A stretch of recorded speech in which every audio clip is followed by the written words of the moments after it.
Hello students, good morning. आज के lecture में अपन रिवर्सिबल एंड इरिवर्सिबल प्रोसेस, उसके बाद कैरनॉट इंजन और कैरनॉट थ्योरम के बारे में डिस्कस करेंगे। So first will discuss reversible and irreversible process. तो देखिए, अगर एक थर्मोडायनामिक प्रोसेस है, we have discussed already thermodynamic processes. तो a thermodynamic process में if a system cannot retraces its path,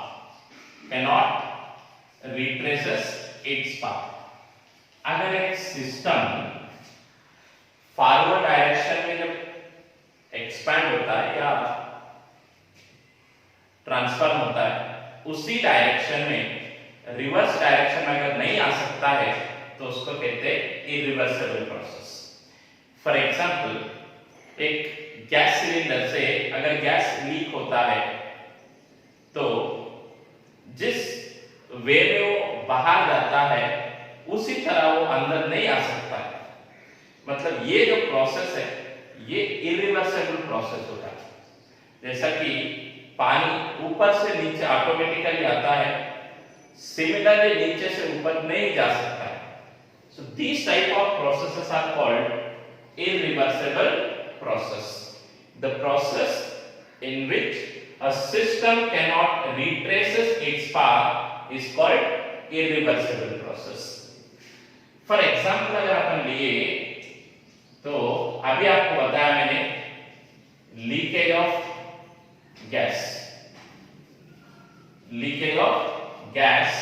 from a cylinder से अगर एक बार गैस लीक होता है तो वो फिर से उसी डायरेक्शन में अंदर नहीं जा सकता। सिमिलरली रबिंग और हैंड्स,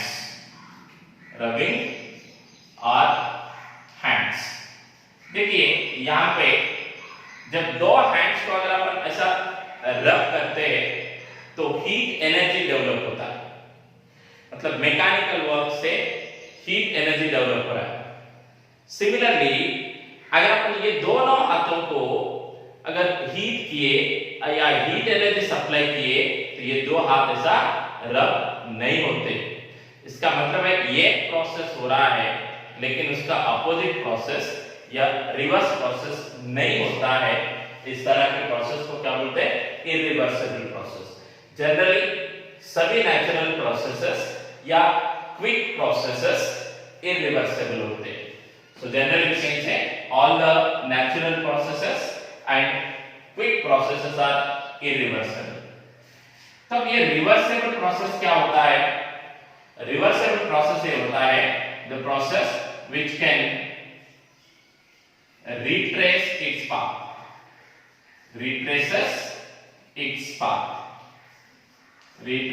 its path, मतलब उसका पाथ रिट्रेस होता है। मतलब for example we will discuss or will show according to the PV diagram। ये PV diagram, ये thermodynamic system initial state A से फाइनल स्टेट बी को जाता है। सो यहाँ पे कुछ इंटरमीडिएट स्टेट्स कंसीडर करेंगे सी और डी। ये सिस्टम ऐसा फॉरवर्ड डायरेक्शन में गया। अगर ये सिस्टम जब रिवर्स डायरेक्शन में, मतलब बी से ए को आता है और उसी इंटरमीडिएट स्टेट से अगर पास होता है तब इस प्रोसेस को कहते हैं reversible process. The process which retraces each path in a such a way that it passes through the same intermediate states and reaches to the initial original state। So उसे कहते हैं reversible process. Now examples of reversible process अगर अपन discuss करते हैं तो examples of reversible process is you can take the conversion of state of ice to water या water to ice। जैसा ice melt होता है उसी तरह वाटर फ्रीज होता है। The melting process and the freezing process will be same and this is the reversible process। Similarly you can take a boiling process also। Boiling process मतलब जैसा water boil होता है water converts into steam, similarly the steam condense into water, this is the reversible process. So this is the reversible and irreversible process. Now we will discuss Carnot's engine. Carnot's engine, अब देखो ये Carnot's engine क्या होता है? एक reversible ideal heat engine, ठीक है? ये सिंपली एक रिवर्सिबल आइडियल हीट इंजन है। Reversible ideal heat engine, reversible heat engine you can say. So इसका जो वर्किंग सब्सटेंस होता है that will be the working substance of This Carnot engine is ideal gas। मतलब इस Carnot engine में अपन ideal gas को working substance जैसा use करते हैं। तो देखिए आप इस Carnot इंजन को अपन डिस्कस करना है तो एक थर्मोडायनेमिक सिस्टम को कंसीडर करना पड़ता है। So now I have considered one thermodynamic system and we will draw the PV diagram। So PV diagram when draw की ये है initial state, let us say ये। So now the gas is expanded from A to B, again the gas is expanded from B to C, now the gas is compressed from C to D, again it is compressed from D to E। मतलब ये देखिए ये system expand हुआ पहले, हाँ? उसके बाद और एक्सपैंड हुआ, उसके बाद और कंप्रेस हुआ। सो ये डिफरेंट प्रोसेस के जरिए वो इनिशियल स्टेज से 3 इंटरमीडिएट स्टेज पास होके फिर से वो इनिशियल स्टेज को आता है। The system reaches to its original state। तो ये साइक्लिक प्रोसेस है, तो इसे कहते हैं Carnot cycle. So you say it is a Carnot cycle। तो अब इस Carnot साइकिल में जो वर्किंग सब्सटेंस है वो आइडियल गैस है। So now we can discuss the efficiency of Carnot engine and work done in each process। तो ये फाइंड आउट करने के लिए अपने को इनिशियल स्टेट मतलब initial thermodynamic state represented by pressure, volume and temperature P1, P1, T1। तो यहाँ पे ये P2, V2 एंड T1। यहाँ पे ये स्टेट है P3, V3 और T। Now this state is ये है P4, V4 और T। सो P1 V1 T1 से P2 V2 T1, P3 V3 T2, P4 V4 T4 और फिर से P1 V1 T1 को आ गया। So now let us see how much work is done in each process। ये देखिए, this is the first process, this is the second process, and this is the third process, and this is the fourth process। ये 4 process में वो initial stage को return आ गया, इसलिए ये cyclic process है।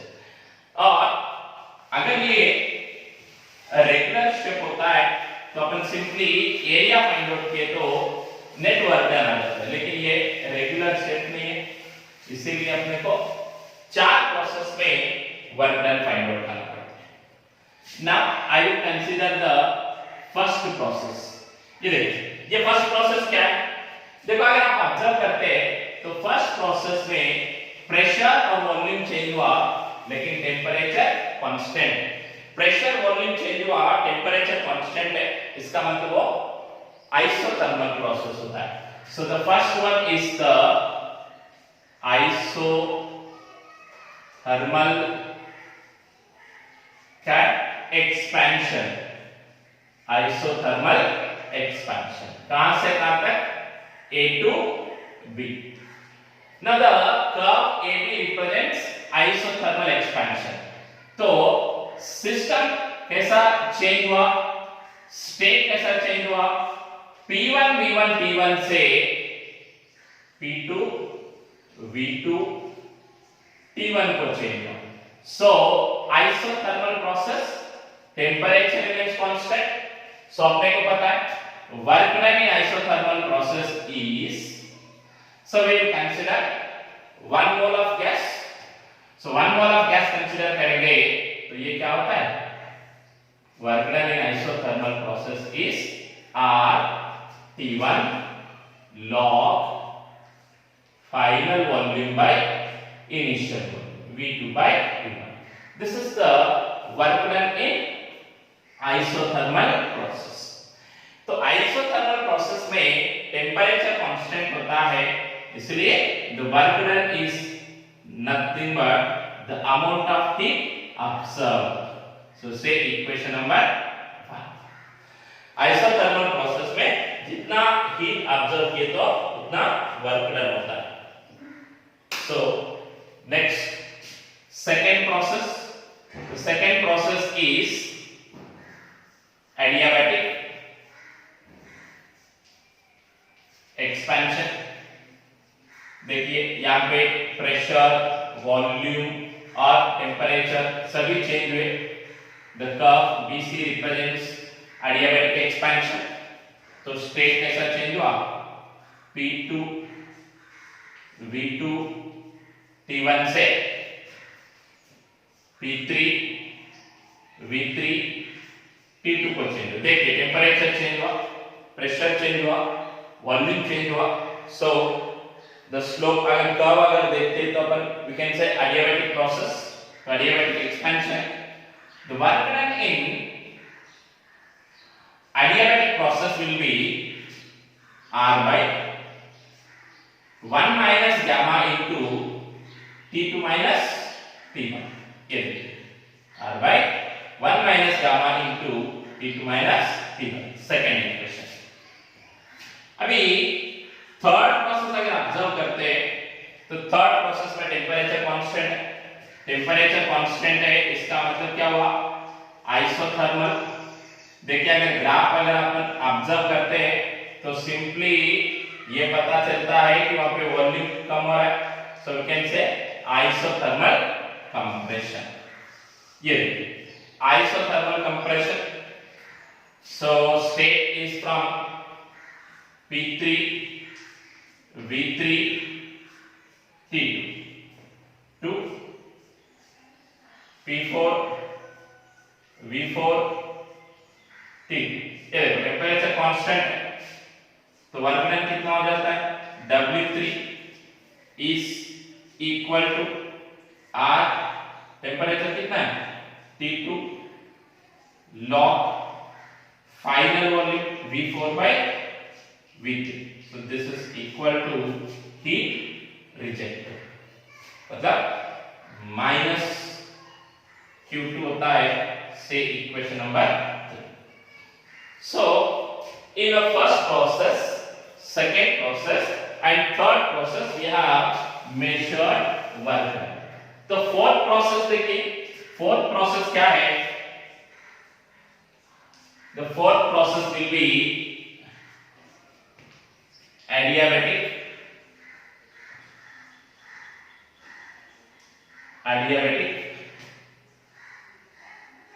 compression।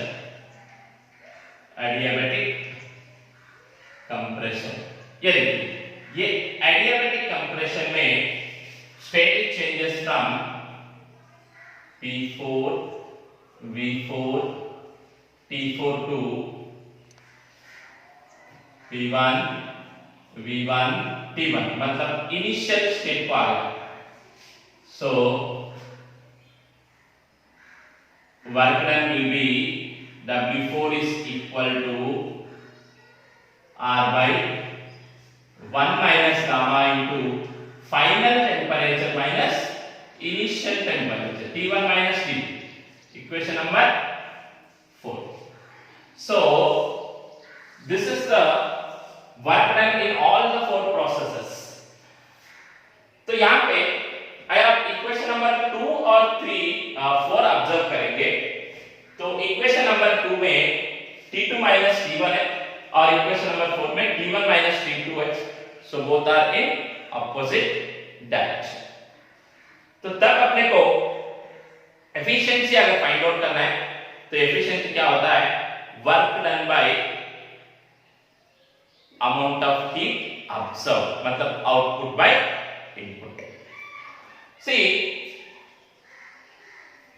ये net work done is equal to क्या होता है, W1 plus W2 plus W3 plus W4। लेकिन यहाँ पे ये W2 और W4 इक्वल है तो कैंसिल हो जाएंगे, तो नेट वर्क डन मतलब W1 प्लस W3। तो देखिए W1 क्या है, RT1 log V2 by V1, ये क्या है RT2 log V4 by V3, लेकिन माइनस, इसलिए इसको रिवर्स करेंगे तो माइनस R आ जाता है।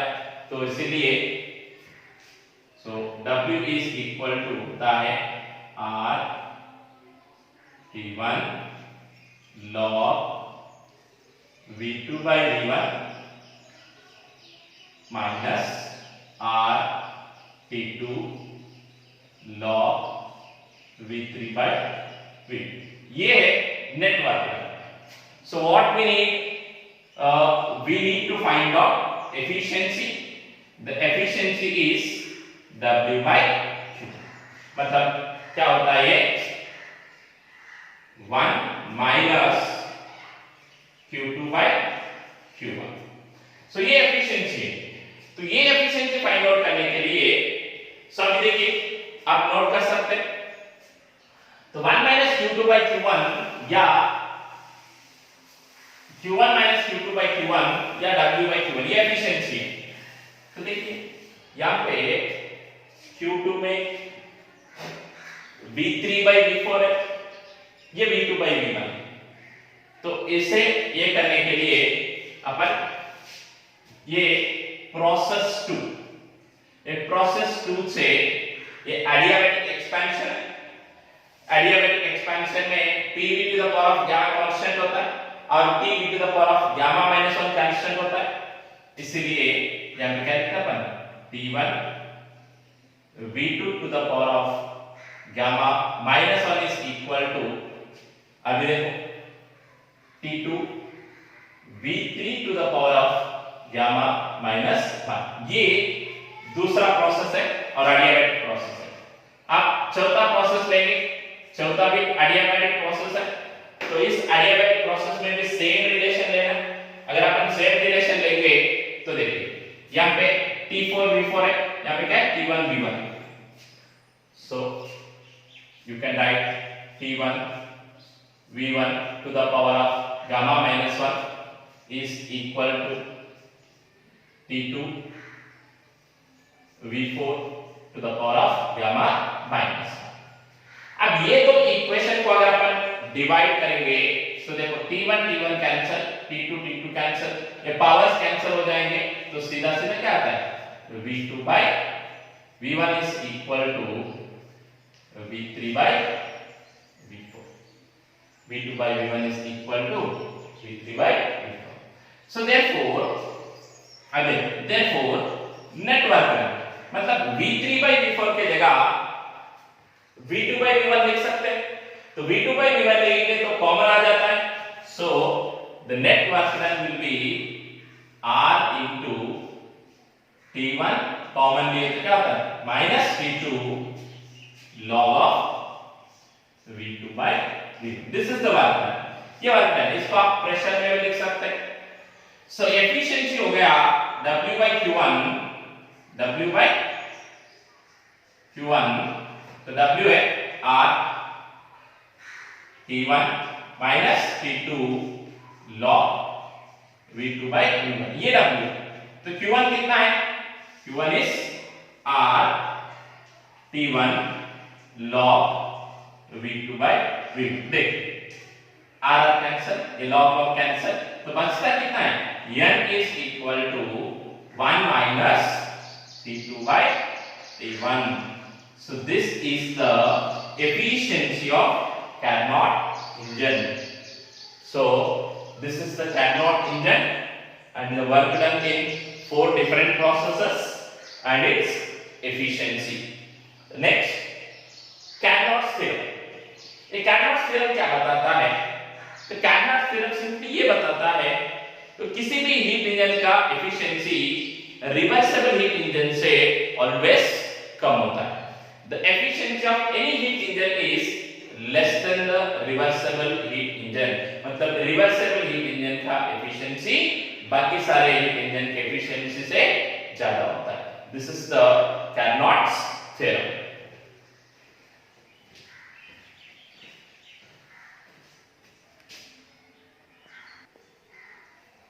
So next we will discuss entropy. Entropy क्या होता है? It is the measurement of disorder. You can say measure of disorder in the system. So here, if the system has some entropy, so we cannot measure the entropy, but we can measure change in entropy.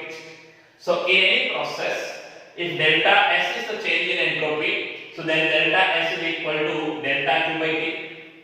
And for example, in a process, we have taken a phase change. You can say melting process or boiling process. In that process, delta Q will be mL, so that mL by T. So in isothermal change or isothermal process, delta Q is nothing but work done. Work done is RT log V2 by V1. TT gets cancelled, so we get R log V2 by V1. So यहाँ पे entropy always increases. Entropy always increases in a reversible process. In irreversible process, entropy increases in irreversible process. Irreversible process में हमेशा entropy increase होता है. तो reversible process में entropy increase हो सकता है, डिक्रीज भी हो सकता है. Generally increase decreases depends on system and its surroundings, but the entropy of universe is always increases in irreversible process. Universe का एंट्रोपी इरिवर्सिबल प्रोसेस में हमेशा इंक्रीज होते जाता है, लेकिन सिस्टम का एंट्रोपी इंक्रीज हो सकता है, डिक्रीज भी हो सकता है. So this is the entropy and end of thermodynamics. Thank you. So we will next discuss next chapter. Thank you.